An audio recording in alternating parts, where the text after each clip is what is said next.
Alright, so the time has come to finally install the injection pump on this tractor and get it started. However, before I do that, I'm going to go ahead and prime the oiling system on this motor, since this thing is a freshly rebuilt engine. Everything has assembly lube in it, but I would just like to go ahead and get the pump primed up, filter primed, make sure I'm getting oil all up to my valve train, and just make sure I got good oil pressure. So to do that, the first thing I'm going to do is just go ahead and pull my valve cover off. And that's just so I can verify that I'm getting oil to my valve train. The next thing I'm going to do is pull out the injection drive. And I have this motor still set on TDC #1 compression from where I rebuilt it and reinstalled it. So my drive, the slot in it is kind of pointed downward. I wouldn't say towards the front tire because it's not that much of an angle. It's almost level with the two studs here, but facing down and to the right if you're looking straight on top of it. Alright, so to get the drive out, just take your wrench, stick it down in there, turn it clockwise to spiral the drive up and out. And once you can grab a hold of it, just grab it with your fingers and pull it out. And I'm going to take mine and just set it right here in the valve train. Alright, so if we look down in here, you'll see a hex drive shaft that is a 1/4 inch. To prime the pump and to build pressure, we're going to spin this clockwise. So just take you a socket on an extension and on a drill, not an impact, because you don't want an impact motion, you just want a spin motion. We're going to spin this drill clockwise until we build oil pressure.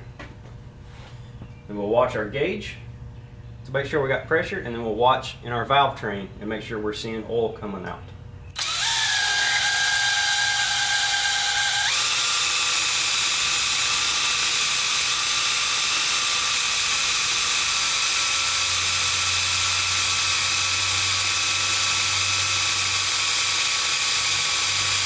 I've got about 40 pounds of oil pressure.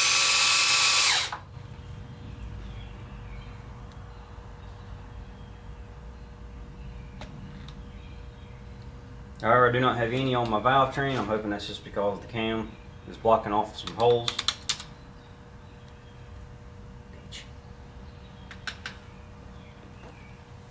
But we'll definitely make sure we get valve oil in that valve train while it's running. I'm going to go ahead and reinstall my drive.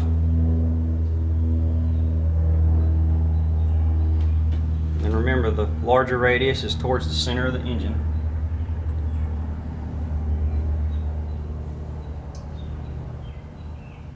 And that's what your drive will look like when it's properly installed. Okay, so just a quick visual now. Make sure I don't have any leaks. None on any of my compression fittings. There's no oil dripping out of the engine block anywhere. Oil filter's good and dry. Alright, so I'm going to go ahead and just stick the valve cover back on for now, just to keep some dust and dirt out of it while I'm working on getting an injection pump put on. Alright, so now I'm going to start get my injection pump in here. The first thing I'm going to do is verify that I'm still sitting on 18 degrees. And depending on which pump you have, whether it's an old style pump or a new style, you're going to go to either 18 or 23 degrees on TDC compression #1. Or well, you're not really TDC, but you're on compression on #1 rather. Okay, so I'm now going to take my injection pump, make sure the bottom of it is lined up. And as you can see, this larger side here is downward, which when we put it on the motor will be towards the pump. When we put it on the engine, it'll be towards the center. So I'm going to take my pump, Stick it on there.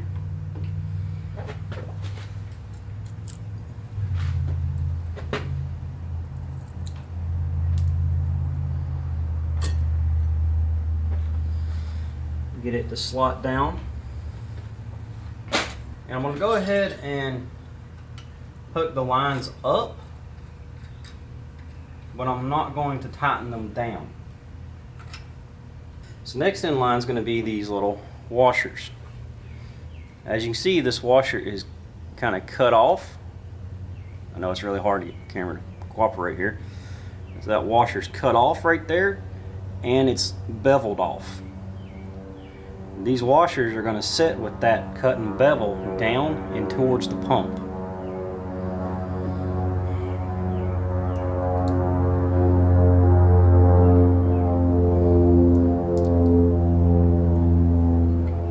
We'll just go ahead and put our washers on here.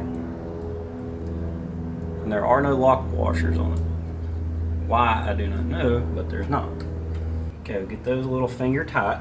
Alright, so behind this little cover here, there's going to be some timing marks. Now be prepared for diesel fuel to come out of here when you take this cover off.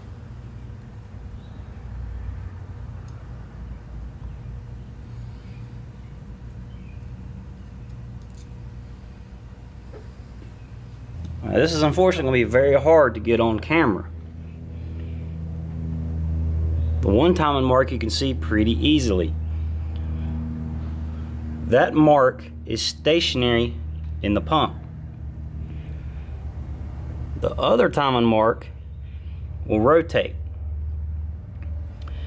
And like I say, it's extremely hard to see on here. I can barely see it myself without being on camera. But I'm going to take those two marks and line them up and then tighten these nuts to hold the injection pump properly in time. Alright, so I got my marks lined up and I got two bolts snugged down. So now I'm going to go ahead and put the cover back on.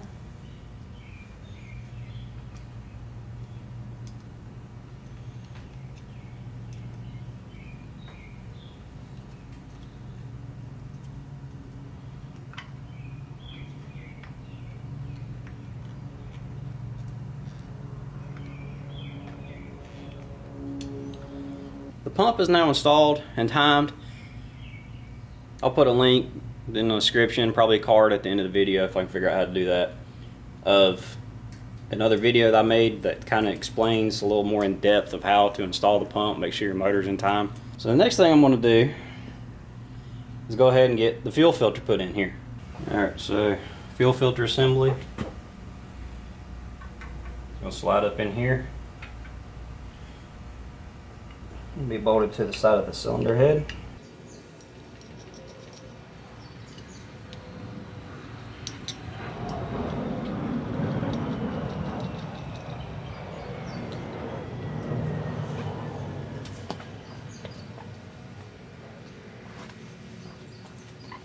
Let's go ahead and just tighten these down. Okay, so this side over here is our fuel feed. I'm going to go ahead and just put a cap on it for now. This hose here, you can get this new from New Holland right now. I'm just going to put a little bit of thread sealer on it and we'll stick it into the pump right there. Like I said, this is the type of thread sealer I like to use. And since this is a fuel fitting, do not use tape. Use a thread sealer that is rated for fuel.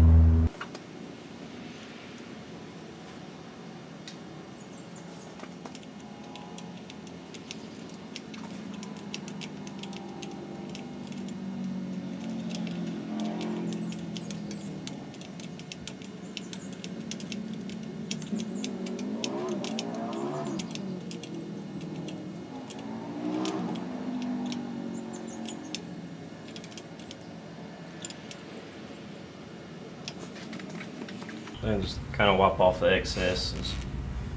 You don't want to be sloppy. The next line I'm going to put on is going to be the leak off tube off the injector. And this tube here is one that I just made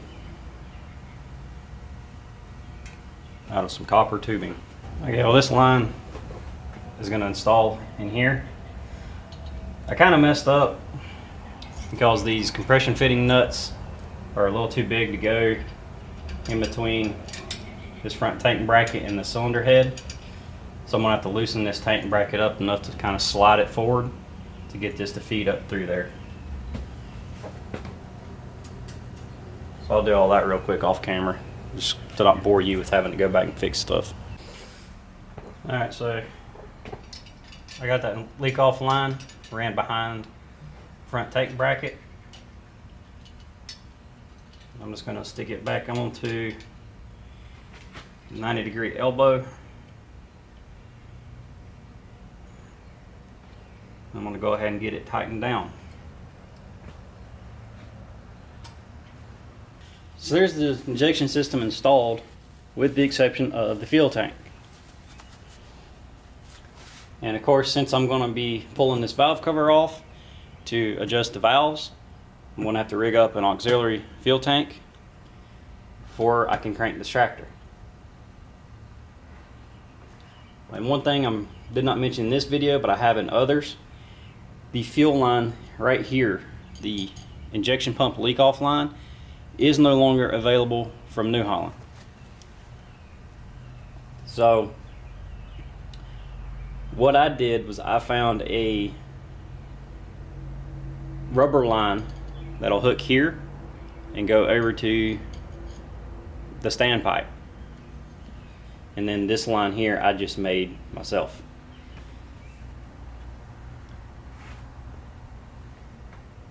That line, I purchased it from Steiner Tractor. I'll be sure to leave a link for that line in the description. It's actually a gas line, which if you kind of look at the line, I believe it's a brake line. So that's kind of not the smartest thing in the world. However, since diesel is an oil instead of a gas, like gasoline, that line should be fine. I'll have to keep my eye on it because with it being oil, and if that's a brake line, there is a chance that it could swell. If it does, then I'll have to get a fuel grade line made to fit that.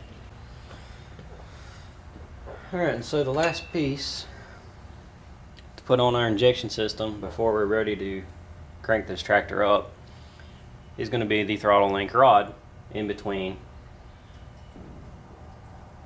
I don't know what you would refer to it as at the rear, but this rear plate back here and the injection pump itself.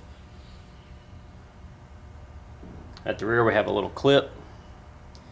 It's going to just slide over that rear cam plate.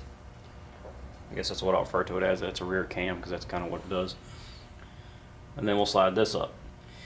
I do not have this set at the moment, and to get this thing running the way that it needs to run, this is going to be an adjustment as well as an adjustment down here for our idle speed, and then back here on the back is going to be our high RPM speed adjustment. But right now the touch lever up here on the dash is set to fuel cut off. So go ahead and just slide this throttle rod in there, get it into the rear cam plate, and go ahead and lock the clip into place. On the pump, when you're towards the front, that's full throttle, increasing speed, whatever. Whenever you pull it backwards, you'll feel a little bump and then it cuts off. That little bump is your idle. But what we want to do is set this just past that bump.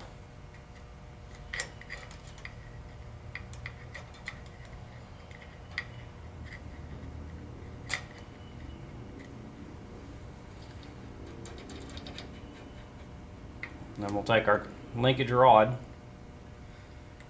and we'll go ahead and snap it into place. We can see it working. That's all for now. Like I said, I'll get the tank rigged up. We'll come back, get the injection system bled, and then this thing should fire off.